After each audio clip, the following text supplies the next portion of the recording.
مسلک کے یا امت مسلمہ کے لوگوں کے امام ہیں، جی لیکن وہ کہتے ہیں ایک دفعہ ان کے ہاں آگے خارجی یعنی شیعہ، اور خارجی سے مراد شیعہ تو نہیں، جو جن لوگوں نے اس وقت حضرت علی کے وقت میں خروج کیا تھا اور خوارج کہلاتے ہیں، تو انہوں نے کہا کہ تم کافر ہو، امام فوراً استغفار کرو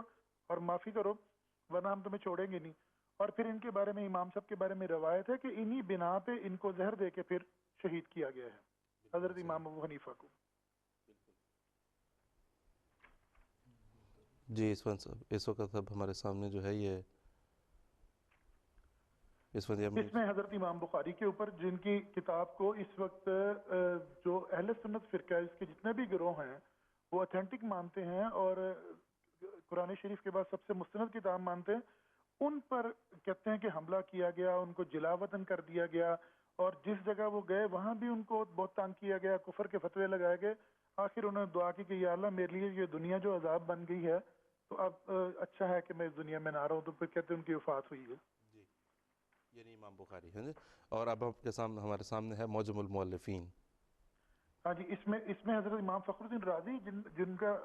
تفسیر کبیر یا تفسیر رازی معروف ہے، ان پہ فتوی کفر دیا گیا ہے۔ چھوڑا کسی کو نہیں ہے، انہوں نے کوئی پہلو نہیں چھوڑا کہ کوئی بچ کے نہ جائے۔ جی ہر امام کو، ہر عالم کو جو تھے ان کو، یہ حضرت جنید بغدادی رضی اللہ تعالیٰ عنہ کو کہا گیا کہ یہ کافر ہیں، اور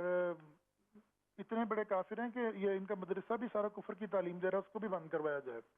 جی اور اب یہ ہمارے سامنے ہے الیواقیت والجواہر۔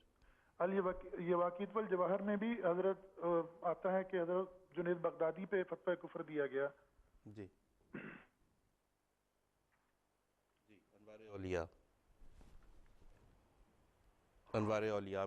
اب ہمارے سامنے ہے۔ اس میں حضرت شہاب الدین سہروردی جو ہیں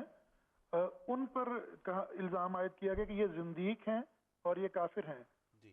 تو وہ کہتے ہیں کہ بلکہ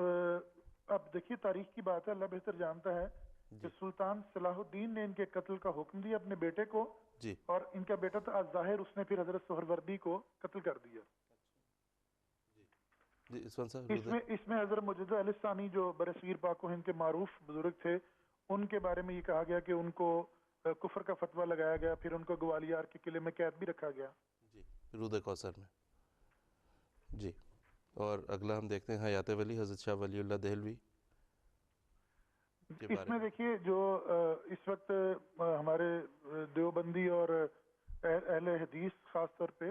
یہ حضرت شاہ ولی اللہ، اس کے علاوہ جماعت احمدی بھی اللہ کے فضل سے ان کو مجدد بھی مانتی ہے، عزت بھی کرتی ہے ان کی خدمات کی، تو ان کے بارے میں آتا ہے کہ صرف ترجمہ قرآن کیا فارسی زبان میں پہلی دفعہ، اس پر فتوی کفر لگ گیا کہ تم نے چونکہ بتا دیا ہے۔ اس میں بڑی خوبصورت روایات ہے، خوبصورت تو نہیں کہنا چاہیے لیکن روایت یہ ہے کہ مولوی آگے کہ تم نے ترجمہ کر دیا، لوگوں کو پتہ چل جائے گا قرآن میں کیا لکھا ہے، خبردار یہ تم نے کیا کفر کا کام کیا ہے، تو اس لیے ان کو کافر قرار دے دیا۔ بالکل، اور یہ ہندوستان کی پہلی اسلامی تاریخ ہے جی، پہلی اس اسلامی میں حضرت تحریک، سید احمد شہید کو جو 13ویں صدی کے مجدد ہیں کہلاتے ہیں، اور حضرت مولانا اسماعیل شہید کو بھی کافر قرار دیا گیا کہ یہ کافر تھے، اور اس وجہ سے پھر ان سے بغاوت بھی کی۔ انہوں نے یہ فتوے دے کے جو ان کو بالا کوٹ کے مقام پہ شکست ہوئی ہے، اس میں یہ بھی ایک فیکٹر تھا کہ عوام کو کہہ دیا گیا یہ کافر ہیں اس لیے ان سے قطع تعلق کر لو۔ یہ میرے خیال شاید آخری حوالہ ہو بزرگوں پہ فتوے کے لحاظ سے، یہ حضرت مولانا محمد قاسم نانوتوی صاحب ہیں جی جو حسام الحرمین کا حوالہ ہے، اس میں اس کا ترجمہ میں عرض کر رہا ہوں کہ اس وقت دیوبندی حضرات جو احمدیوں کے خلاف اول درجے میں شامل ہیں کافر کہنے میں، ان لوگوں کے امام ہیں، ہم بھی عزت کرتے ہیں، احترام کرتے ہیں، ان کے بارے میں فتویٰ کفر کس بات کا ہے وہ بھی سننے سے تعلق رکھتا ہے کہ چونکہ انہوں نے لکھا ہے کہ حضرت رسول پاک صلی اللہ علیہ وسلم کے بعد نبی پیدا ہو بھی جائے تو خاتمیت محمدی میں فرق نہیں آئے گا، اس لیے محمد قاسم نانوتوی پکے کافر ہیں۔ تو ہمیں کافر کہنے والے کو ذرا یہ فتویٰ پڑھ لینا چاہیے کہ جس بنا پہ ہمیں کافر کہتے ہیں اس پہ ان کے امام کو بھی کافر کہا ہے۔ بالکل ٹھیک ہے عثمان صاحب، ایک میں آپ سے ایک اور گزارش ابھی کروں گا، یہ تو ہم نے دیکھ لی ہے، یہ ایسی ان بزرگ شخصیات کے خلاف فتاویٰ ناظرین آپ نے ملاحظہ فرما لیے ہیں، جن کی کہ تمام امت مسلمہ میں بڑی عزت اور تکریم کی نظر سے انہیں دیکھا جاتا ہے. حضرت شاہ ولی اللہ محدث دہلوی کا آپ نے دیکھا, شیخ احمد سرہندی کا آپ نے دیکھا, حضرت شیخ احمد سرہندی رحمۃ اللہ علیہ کا دیکھا, اور بہت سے دیگر, حضرت جنید بغدادی کا دیکھا. بے تحاشا ایسے ابھی آپ نے دیکھے ہیں ایسے بزرگان. ان کو اگر ان لوگوں نے اسپیئر نہیں کیا, ان مولویوں نے, وہ لوگ تو ایک ایسے لوگ تھے کہ مقام رکھتے تھے, درجہ رکھتے تھے, صاحب عرفان لوگ تھے, خدا تعالیٰ کی معرفت انہیں حاصل تھی,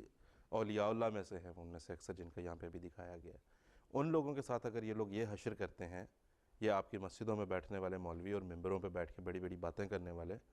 سلوک کے مدارج اور مسالک بتانے والے, اور بتانے والے کہ جی کیسے خدا تعالیٰ کو حاصل کیا جا سکتا ہے, جن لوگوں کو خدا تعالیٰ کا قرب حاصل ہے ان کے بارے میں ان کے فتاویٰ دیکھ